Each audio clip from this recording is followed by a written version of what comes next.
Buenas noches.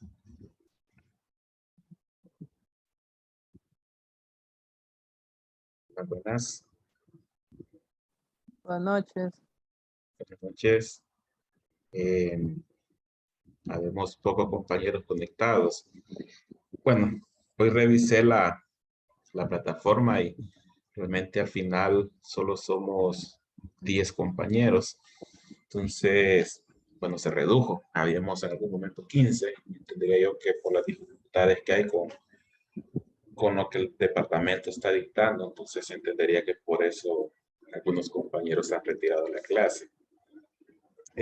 Habemos 10, entonces lo que había mencionado sobre los grupos de exposición iban a ser 3, ahora serían solo 2, de 5 compañeros cada grupo. Entonces, para que a medida se vayan formando, serían 2 grupos de 5 compañeros cada uno. Entonces, para que vayamos al transcurso del primer parcial trabajando sobre armar esos grupos de 5 personas, que serían dos grupos. Bien, vamos a hacer un pequeño repaso de lo que estuvimos hablando el día de ayer. Estuvimos viendo o conceptualizando, aprendiendo, familiarizándonos con lo que es el circuito de refrigeración y los principales componentes. Bueno, realmente, mejor dicho, comenzamos hablando un poco de qué es el circuito de refrigeración y sus aplicaciones, alguna clasificación algo rápida, y luego pasamos a los componentes principales, que son los componentes que se encargan de mover la energía o remover el calor de un ambiente a otro. Luego hay muchos otros elementos que vamos a verlos después un poco más detallados, cada uno de ellos, en la segunda parte de este primer parcial.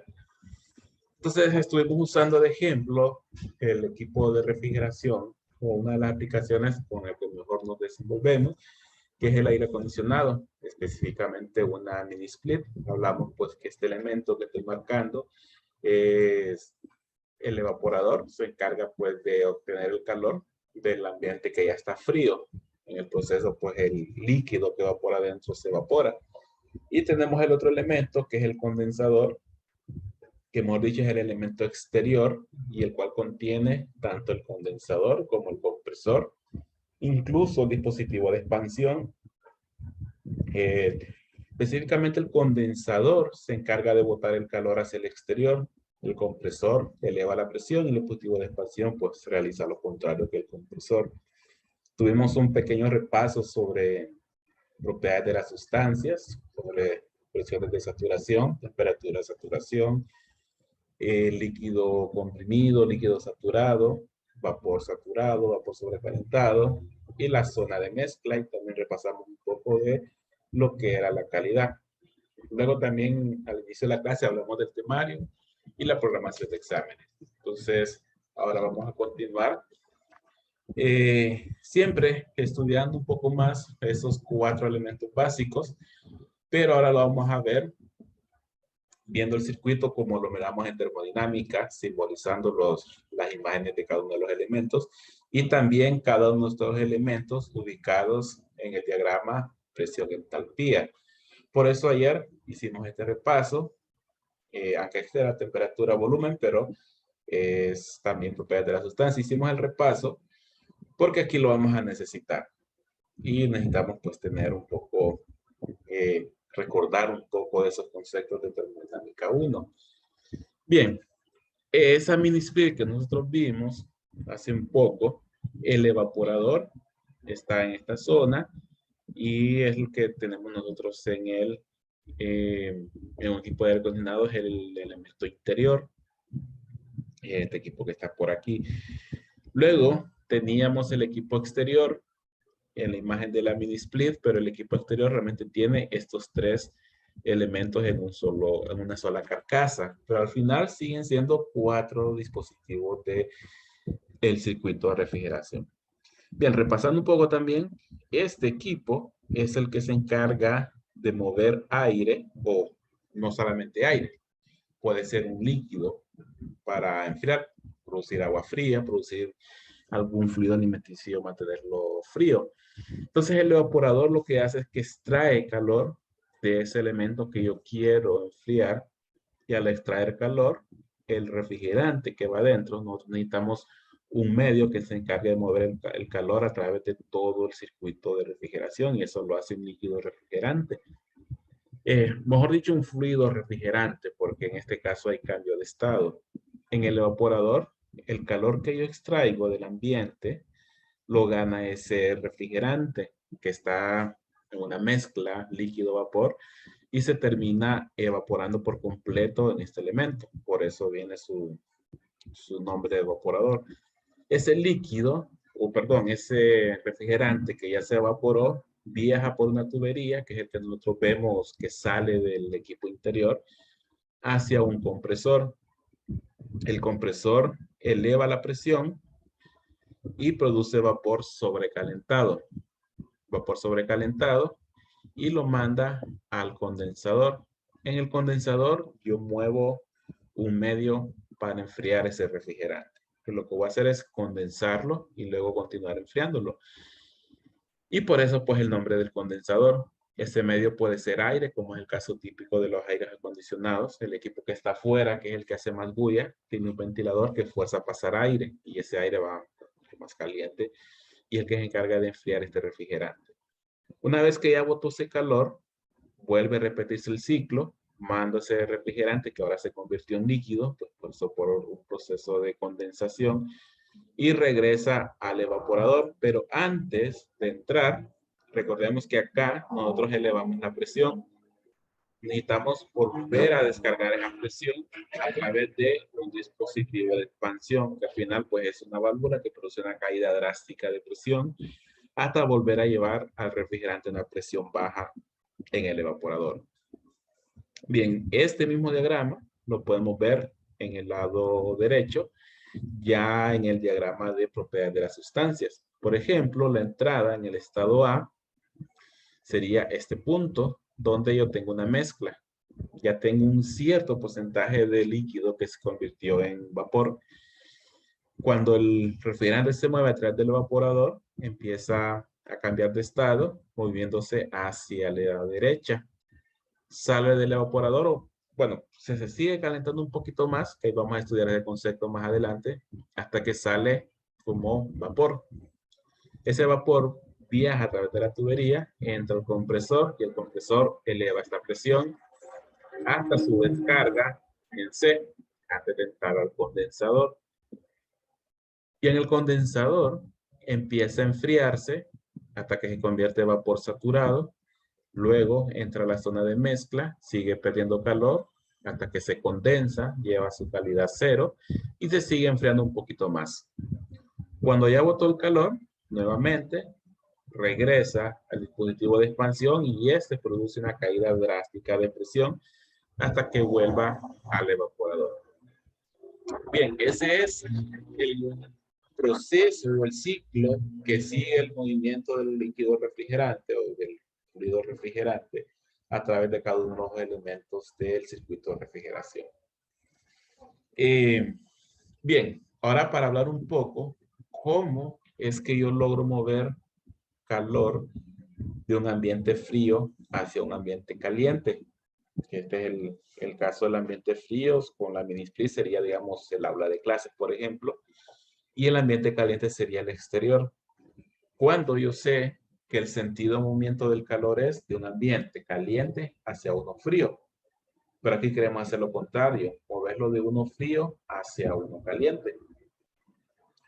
La verdad que eso se sigue manteniendo igual. Siempre tenemos que tratar que ya sea en el evaporador o en el condensador, el calor se mueva de un ambiente más caliente a uno más frío. ¿Qué significa? Vámonos a esta parte de acá. Para que yo pueda mover calor, sigamos con el ejemplo del aula, del ambiente del aula hacia el evaporador y hacia el refrigerante que va dentro del evaporador, yo tengo que seguir cumpliendo que el calor se mueve de un ambiente caliente a uno más frío. Eso significa que el aula, que esté frío desde mi percepción, pero esa aula tiene que estar más caliente que el refrigerante que va acá adentro. Por ejemplo, yo necesito Si el aula yo lo quiero a 25 grados centígrados, o podemos hablar de 75 grados Fahrenheit, si yo lo tengo a 25 grados centígrados, yo necesito que el refrigerante en el interior vaya, por ejemplo, a 5 grados, para que el movimiento del calor sea del ambiente del aula hacia el refrigerante y el refrigerante pueda ganar ese calor. En el proceso, pues se va a evaporar y eso se debe dar a temperatura constante. Bien, ese principio del movimiento del calor de un ambiente más caliente hacia el refrigerante también lo tengo que cumplir en el condensador de un ambiente más caliente a uno más frío.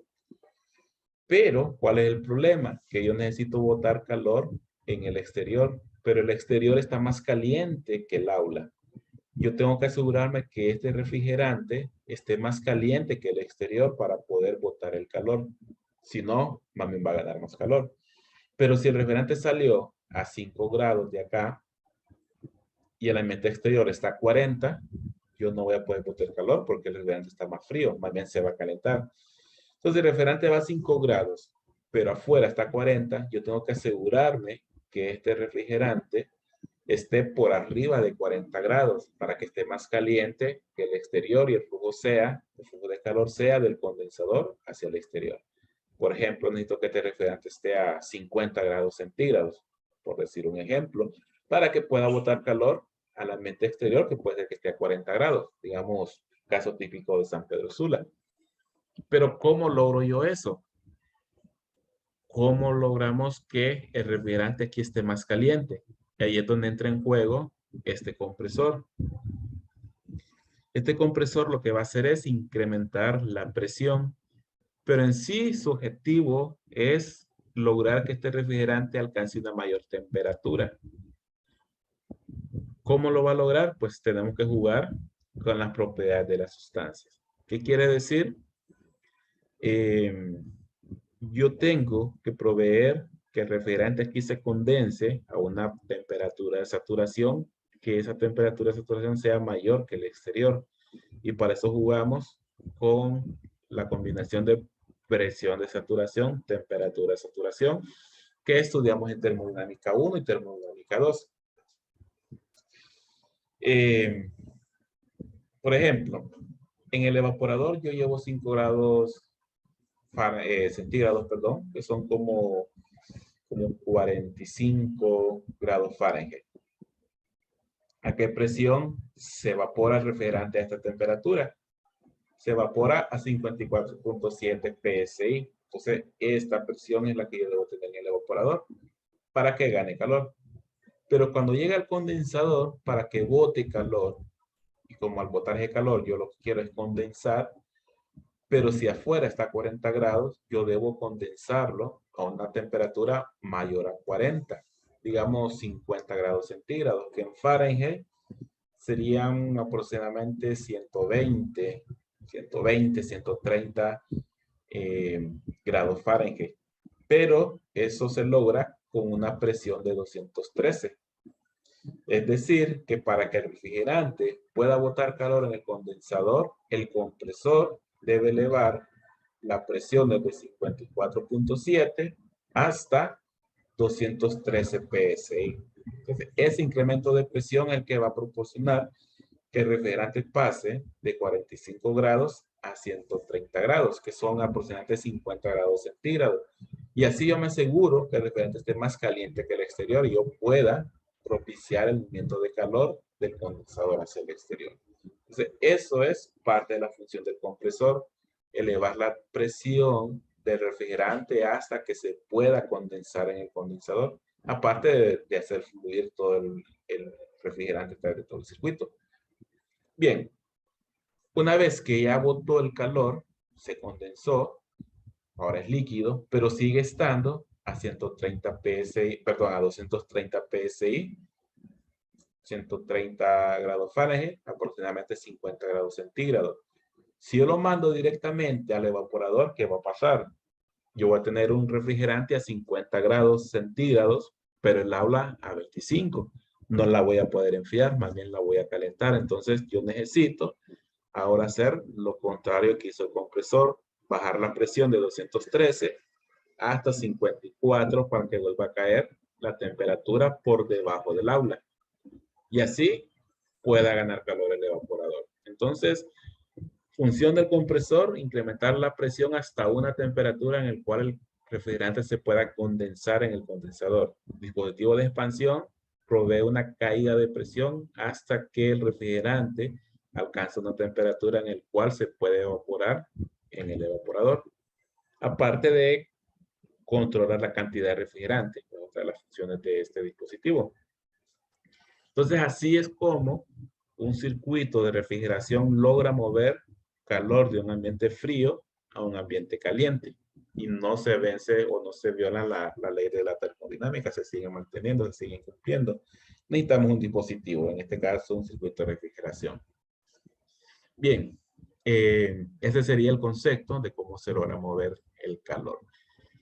Bien, quizás ahí pues ya hablamos bastante sobre la termodinámica del circuito de refrigeración. Aquí tenemos otra vez un repaso de lo que hablamos ayer cuando vimos propiedades de las sustancias. Hablamos de la calidad, cómo se puede calcular, pues jugando con las entalpías, encontrando la entalpía de vapor, la entalpía real que tenga en un punto, mejor dicho, menos la entalpía de líquido saturado, dividido entre la entalpía de gas o de vapor saturado, menos la entalpía de líquido saturado. Así podemos encontrar la calidad. Eso pues repaso también de termodinámica. Lo podemos hacer tanto con entalpías como con entropía, volumen específico. En cualquiera de esos temas podemos encontrar la calidad. Bien. Ahora para continuar, ya vimos el circuito, cómo logra la remoción de calor, pero ahora vamos a estudiar las ecuaciones que me permiten saber cuánto calor remueve el evaporador, cuánto calor entrega el condensador, cuánto calor suministra el compresor. El compresor comprime el refrigerante, pero realmente el objetivo es incrementar la temperatura del refrigerante. Pero para que haya un incremento de temperatura, pues se tiene que proporcionar un calor. Entonces, por eso decimos que el compresor suministra calor al refrigerante, aunque su función sea comprimir. Dispositivo de expansión, recordemos que tengo una válvula con una caída drástica de presión. Y también conceptos de termodinámica 1 es que no genera trabajo, no consume trabajo, no intercambia calor con sus alrededores, y después de hacer las ecuaciones del flujo estacionario, nos da que la entalpía antes y después del dispositivo de expansión es constante. Entonces la entalpía a la salida del condensador y a la entrada del evaporador lo vamos a tomar como un valor constante. Bien, entonces vamos a ver esas ecuaciones. Vamos a comenzar con el evaporador, con el proceso del evaporador. Ya hablamos pues que a través del evaporador se mueve un medio el cual yo quiero enfriar. Puede ser aire, como en el caso del aula, el aire acondicionado. Puede ser agua fría, como un sistema de chiller.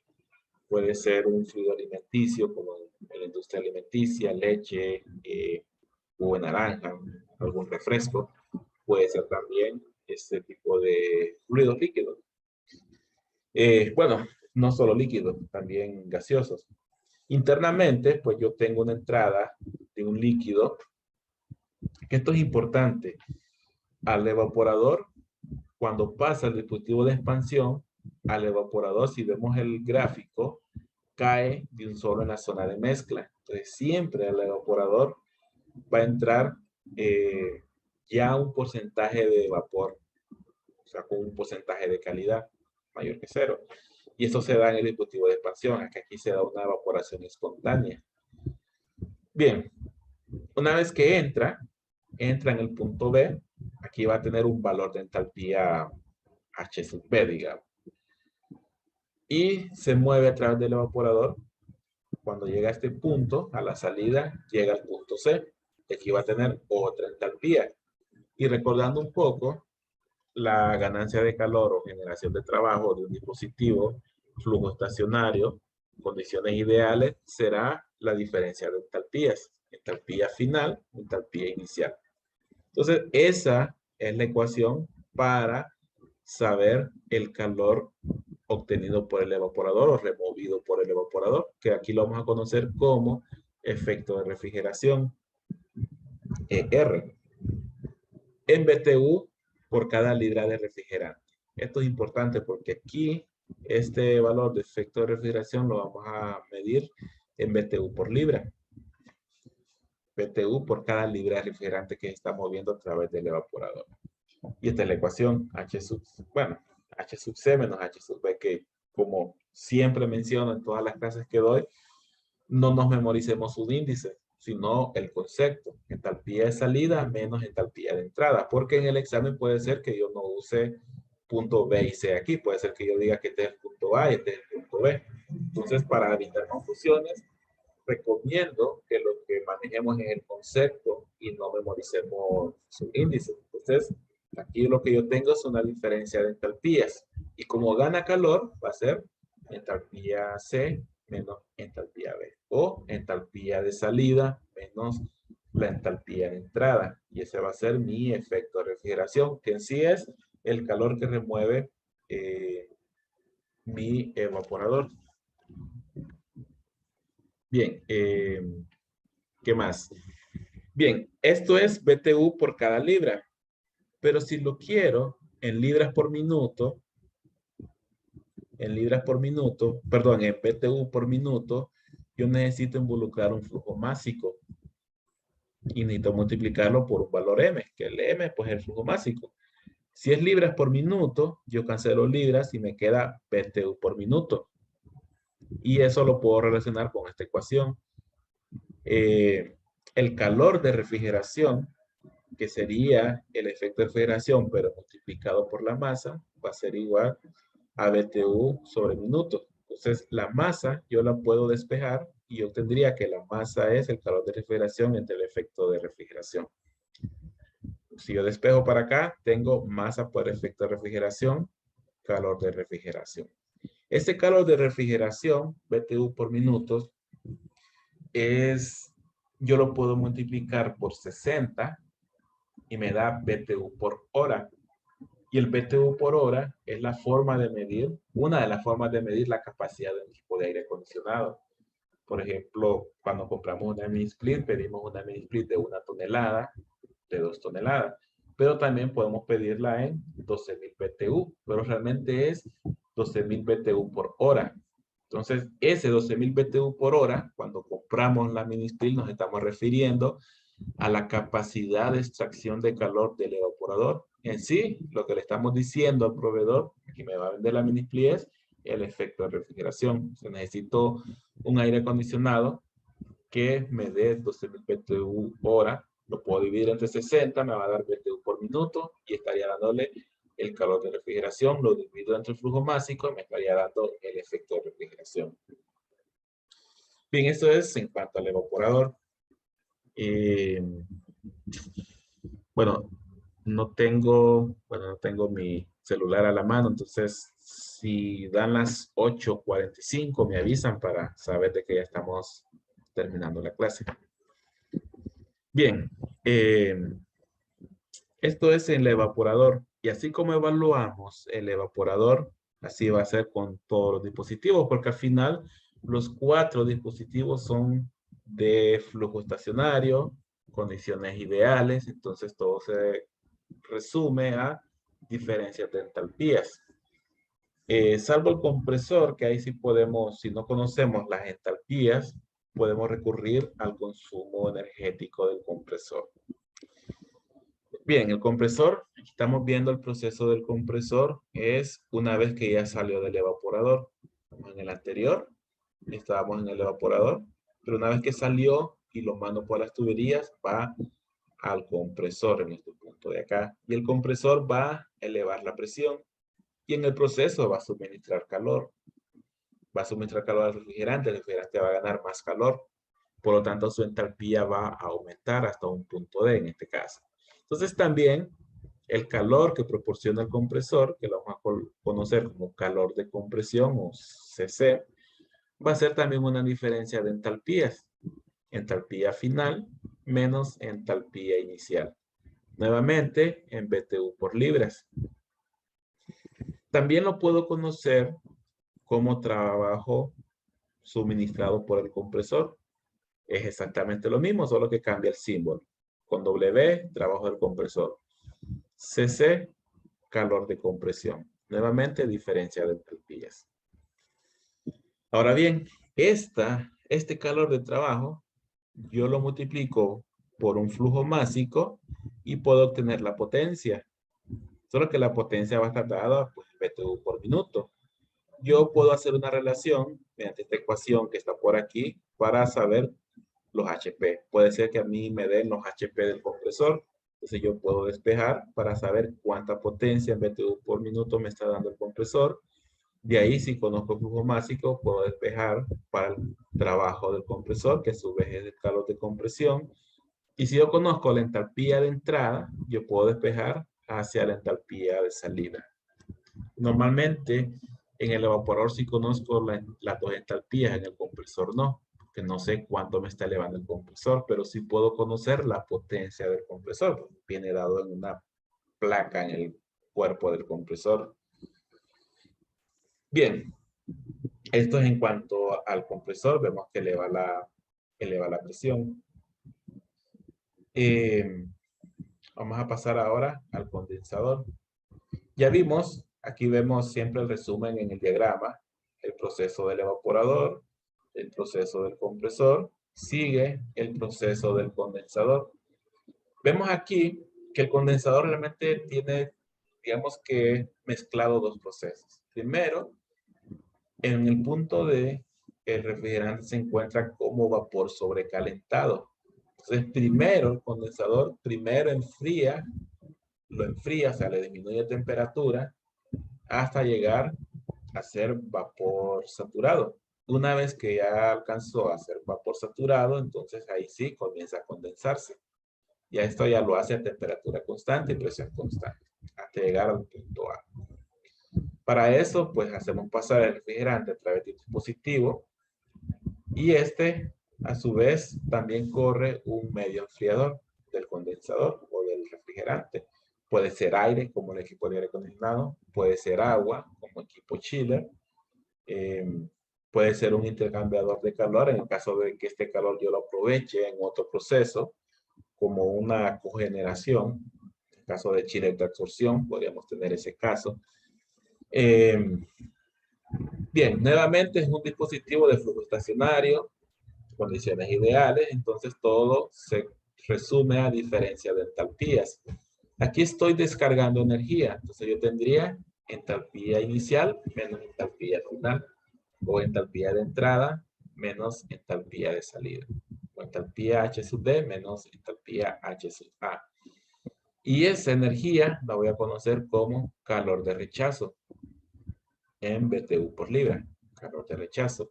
Y lo podemos ver como esta ecuación que está aquí. CR igual a calor de rechazo, entalpía inicial menos entalpía inicial. Si lo quiero ver en BTU por minuto, necesito multiplicarlo por una masa y lo voy a conocer como calor total de rechazo. El primero es calor de rechazo en BTU por libra, el segundo es calor total de rechazo en BTU por minuto. Bien, también algo que se cumple en el circuito de refrigeración es que el calor de rechazo del condensador es igual al calor que ganó el evaporador más el calor que proporcionó el compresor. Es decir, esta línea de calor de rechazo es igual a la suma de el efecto de refrigeración más el calor de compresión. Se lo podemos ver como esta ecuación que está aquí. Entonces, si no conocemos esta entalpía, nosotros pudiéramos simplemente sumar esta calor de efecto de refrigeración más el calor de compresión. Aunque siempre necesitamos el inciso A porque pues, ahí podemos comprobar el proceso del dispositivo de expansión. También puede ser el calor de refrigeración, el calor bueno, la ecuación de energía lo puedo ver en BTU por minutos como el calor de rechazo también, total de rechazo, igual al calor de refrigeración más la potencia del compresor en BTU por minuto. Bien, entonces ahí ya tenemos casi toda la termodinámica del circuito de refrigeración. Lo único que nos falta es el dispositivo de expansión, pero el dispositivo de expansión, como mencionamos, se da a entalpía constante. Es decir, que esta entalpía en este punto y la entalpía en este punto son constantes, son la misma. Entonces, yo no tengo ganancia ni pérdida de calor en el dispositivo de expansión. No tengo ganancia de calor. Entonces, el proceso dispositivo de expansión es simplemente una disminución de presión. Presión de alta, presión de baja. Bueno, eso es la termodinámica del circuito de refrigeración. Antes de pasar a los coeficientes, solo quisiera regresar que se me olvidó un par de temas cuando vimos el diagrama, este diagrama. Y ahorita lo acabo de mencionar y se me escapó explicar esta parte. Bien, aquí cuando pasamos esta parte yo expliqué qué pasa con el refrigerante cuando se van a través de las tuberías. Pero hay algunas zonas que dividen el circuito de refrigeración. Una es que esta línea que está aquí divide las zonas de alta presión y las zonas de baja presión. Entonces, todo lo que está antes del compresor, es decir, esta línea y este evaporador, se conoce como la zona de baja presión. Y después del compresor, toda esta línea, el condensador y esta línea, se conoce como línea de alta presión o el lado de alta presión del refrigerante. Por lo tanto, a esta línea se le acostumbra a decir la línea de baja, la línea de baja presión. Y a esta se le acostumbra a decir la línea de alta o la línea de alta presión. También a esta línea que descarga del evaporador se le acostumbra también, aparte de línea de baja, también conocer como línea de gas o línea de succión. Y esta de aquí se le conoce como línea de gas caliente o línea de descarga. Y esta que está aquí se le conoce como línea de alta presión, como acabo de mencionar, o como línea líquida.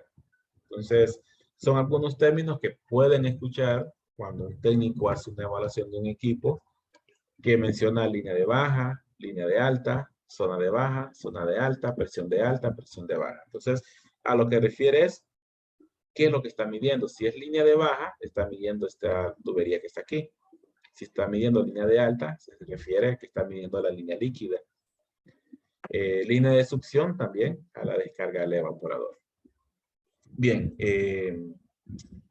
no tengo... Bueno, no me pueden confirmar qué horas son.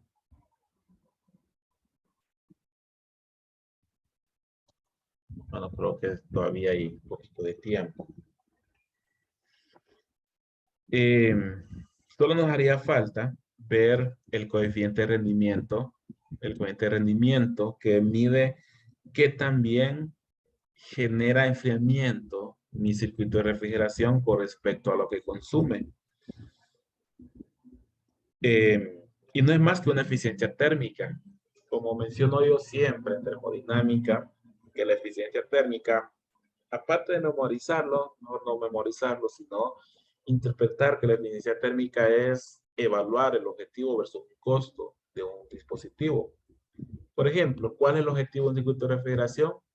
Obtener ese calor, efecto de refrigeración en el evaporador, pues para mantener frío el ambiente. Ese es el objetivo de un equipo de aire acondicionado, de un equipo de cuarto frío, mantener frío un ambiente. Entonces, ese efecto de refrigeración es el objetivo de mi circuito de refrigeración. ¿Y el costo cuál es? Pues el consumo energético, es decir, la potencia del compresor. Entonces, la eficiencia térmica, que en este caso lo vamos a conocer como coeficiente de rendimiento, va a ser la capacidad de refrigeración entre la potencia del compresor, o lo puedo medir como el efecto de refrigeración en el evaporador entre el calor de compresión. Entonces, ese es el coeficiente de desempeño o coeficiente de rendimiento del circuito de refrigeración, que es la misma interpretación que eficiencia térmica, solo que aquí estos valores nos pueden dar valores de 4, 5, 6. La eficiencia térmica acostumbramos que sea un valor de 0 a 1, o sea, de 0% a 100%. Entonces, por eso se le cambia el nombre, porque aquí yo tengo valores de 3, 4, 5, 6, dependiendo cómo se comporta el circuito. Entonces, este es el coeficiente de desempeño, de rendimiento. Este coeficiente de rendimiento, si yo cambio las unidades en que yo mido estos dos valores, por ejemplo, aquí está en libras por masa arriba, libras por masa abajo, perdón, BTU por libra arriba, BTU por libra abajo. Y en este está BTU por minuto arriba, BTU por minuto abajo. O sea, tiene los mismos valores. Pero si yo reemplazo este valor como en BTU hora y abajo watts, yo lo que voy a tener es una unidad de medida llamado EER. BTU por hora arriba y watts abajo. Si yo mido el efecto de refrigeración en BTU hora y el calor de compresión en watts, yo voy a tener algo que se llama EER, que es un coeficiente de eficiencia también. Y cuando yo tengo equipos inverter, es común que lo llamamos SEER o SIR. Y es posible que ustedes escuchen cuando compren una mini split, estas mini split de 1 tonelada SIR 14, 1 tonelada SIR 18, 1 tonelada SIR 20, y bueno, tantas combinaciones que pueden haber. Entonces lo que nos están dando es esta eficiencia. Y lo que nos están diciendo con SIR 18 es que por cada watt consumido, yo puedo obtener 18 BTU hora de enfriamiento. Si me dicen 25, significa que por cada watt consumido obtengo 25 BTU hora de enfriamiento. Entonces, entre más alto ese valor, me están diciendo que yo obtengo una mayor cantidad de enfriamiento por el mismo consumo. Por lo tanto, pues es un indicativo de qué tan eficiente es un sistema. Pero son más caros los equipos que tienen un SIR más alto. Bien, entonces, eso en cuanto a los rendimientos, en cuanto al SIR. Vamos a quedar por aquí.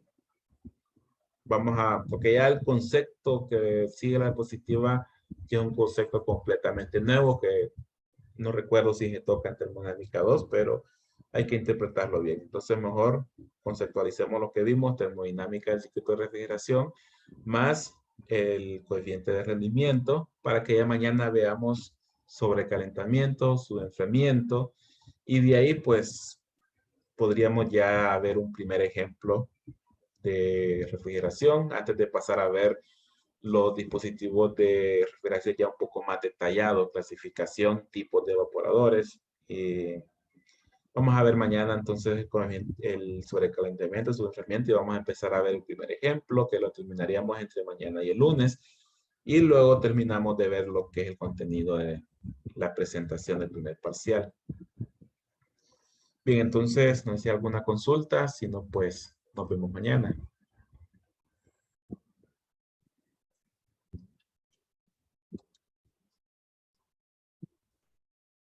Bien, son las 8:50. No sé si están en clases, pero a las 8:45 les mencioné que me avisaran. Entonces, mañana voy a pasar lista mejor. Bien, nos vemos mañana.